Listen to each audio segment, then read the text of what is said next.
We've all heard the same old success stories of the geniuses, the prodigies, and the billionaires. Their lessons have become part of our cultural DNA. Work hard, dream big, and never give up. But what about the failures? The outcasts? The ones who never seem to get it together? Enter Charles Bukowski, the drunk, gambling womanizer, who also happens to be one of America's most beloved writers. He's probably the last person you'd expect life advice from. But before he passed, he left us with 2 words of profound wisdom. Bukowski was born in 1920 in a town called Andernach in Germany. He came to America at the age of 3, and things weren't easy growing up.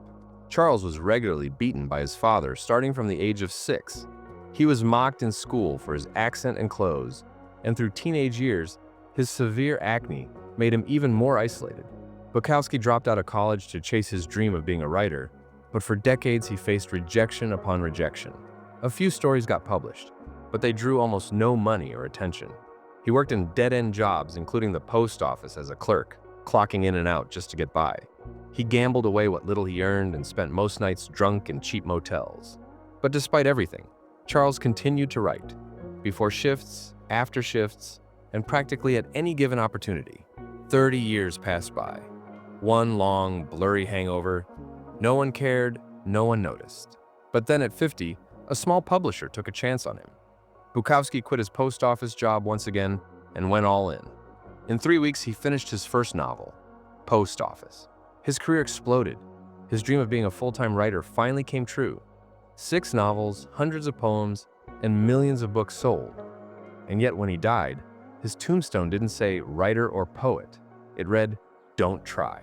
A man who finally made it, someone who lived the great American dream, told the world not to try.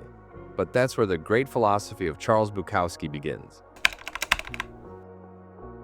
At face value, "don't try" sounds cynical and pessimistic. But to Bukowski, it meant the exact opposite. In a letter to a friend he wrote, "Too many writers write for the wrong reasons. To get famous, get rich, or get laid.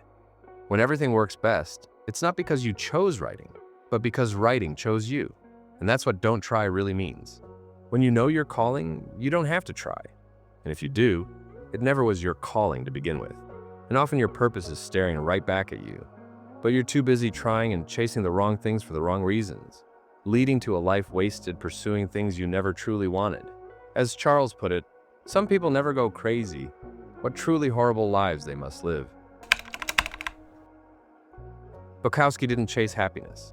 He knew life was messy, ugly, and unfair, and he didn't sugarcoat it. He wrote about heartbreak, loneliness, and the meaninglessness of life.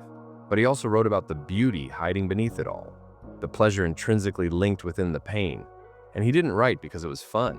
He wrote because he had to, because not writing was more painful than the rejection, the poverty, and the endless nights in cheap motels. Bukowski understood that living your purpose comes at a cost, and that's why it's important to choose your suffering wisely, something which makes the pain feel worth it. As Charles said, "What matters most is how well you walk through the fire." Bukowski wasn't lazy. In fact, he was one of the most relentless and consistent writers alive. So when he said "don't try," he meant if you're doing something half-hearted, then you might as well not try at all. But if you are going to try, then be willing to go all the way. To quote Charles himself, "If you're going to try, go all the way."